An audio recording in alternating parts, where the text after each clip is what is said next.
Halo teman-teman semua, berjumpa kembali bersama Bu Yuli di pelajaran matematika. Sebelum memulai belajar, jangan lupa cuci tangan dan jaga kesehatan. Sesudah kuota disiapkan, yuk kita belajar bersama kawan. Halo teman-teman kelas 12, pada pertemuan hari ini kita akan membahas tentang geometri ruang atau yang disebut dengan dimensi 3.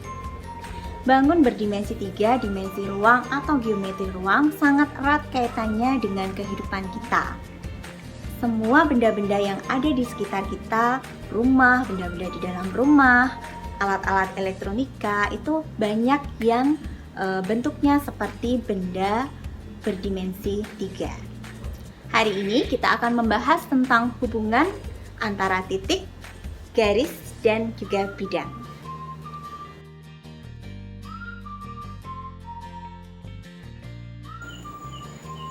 Yuk kita ingat kembali sifat kubus. Kubus adalah bangun ruang berdimensi 3. Nah, pada kubus ABCDEFGH, unsur-unsur pada kubus itu kita akan fokus pada 6 bidang datar yang memiliki ukuran panjang dan luas. Di antaranya adalah bidang ABCD yang ada di alas ini ya, bidang EFGH, bidang atas, lalu BCGF, ADHE, bidang ABFE yang warna hijau ini di depan, dan bidang DCGH. Setiap bidang dibatasi oleh garis-garis. Garis adalah tempat kedudukan titik-titik yang memiliki panjang tetapi tidak memiliki luas dan volume. Nah, titik sendiri tidak memiliki ukuran baik panjang, luas maupun volume, sehingga titik tidak memiliki dimensi. Sekarang kita akan mengingat kembali tentang benda putar. Sebuah bidang datar kalau kita putar sebesar satu putaran penuh atau 360 derajat dengan salah satu titik sebagai sumbu atau garis sumbu ya, maka akan membentuk suatu bangun ruang. Nah, di sini contohnya adalah suatu segitiga dengan titik O kita gunakan sebagai titik sumbu untuk memutar, maka nanti hasilnya akan terbentuk kerucut seperti ini. Yang ini juga, misalnya segitiga ini yang hijau ini mau diputar terhadap sumbu X. Satu putaran penuh, maka akan terbentuk suatu kerucut. Begitu juga untuk setengah lingkaran ini, kalau diputar terhadap sumbu X, maka akan menghasilkan sebuah bola. Kita lanjutkan ke hubungan titik, garis, dan bidang. Nah, untuk mengetahui hubungan atau kedudukan titik, garis, dan bidang, melalui dua titik yang tidak berimpit hanya ada satu garis lurus. Misalnya A dan C ini adalah dua titik yang kita hubungkan. A dan C tidak berimpit, maka dapat dibuat suatu garis AC. Begitu juga untuk HF ini juga dapat kita bentuk suatu garis. Yang kedua, jika sebuah garis lurus memiliki dua titik sekutu dengan bidang datar, maka garis terletak pada bidang.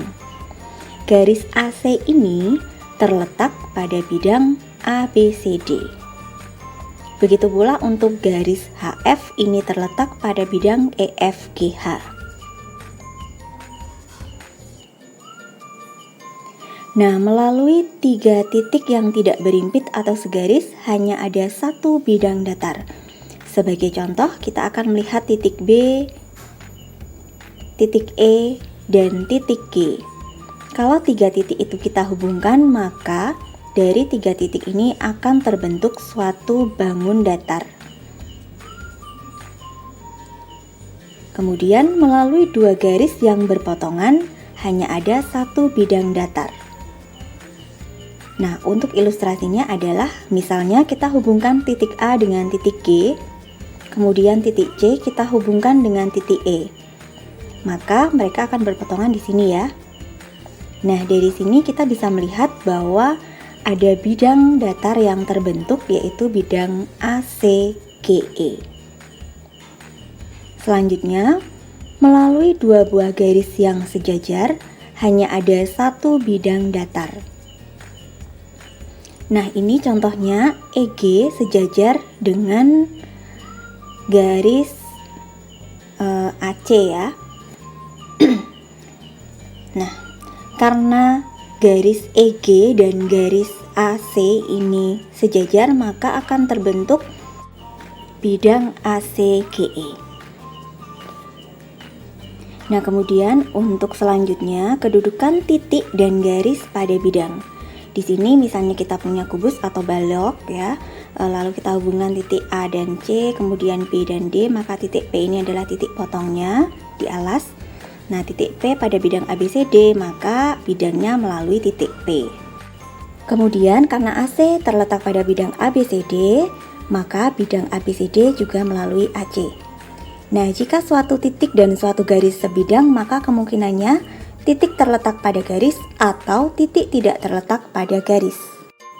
Nah, berikutnya adalah kedudukan dua garis pada ruang. Nah, di sini jika dua garis tidak dapat dibuat suatu bidang datar, maka dapat dikatakan kedua garis itu bersilangan. Kita akan melihat contoh dua garis yang bersilangan. Kita ambil contoh misalnya garis AH bersilangan dengan garis EG. Keduanya itu terletak pada bidang datar yang berbeda. Lalu misalnya garis AH dengan garis BD. Ini juga dapat disebut dua garis bersilangan. Maka kesimpulannya, kedudukan dua garis dalam ruang itu ada bersilangan, berpotongan, atau sejajar. Selanjutnya adalah kedudukan garis dan bidang dalam ruang, masih dalam ruang. Nah, untuk berikutnya adalah misalnya kita punya ini ya, kita hubungkan pada kubus, kita hubungkan garis EC, titik C dan titik E di luar bidang BDHF. Nah, ini. Jadi C dan E itu di luar bidang yang orange ini atau bidang BDHF. Nah, dari sini kita bisa melihat bahwa titik O ini ya, titik O ini adalah titik persekutuan atau titik potong antara garis CE dengan bidang BDHF. Sehingga semua garis yang sejajar dengan CE ya akan memotong bidang BDHF. Nah, ini adalah contoh garis-garis lain yang sejajar dengan CE.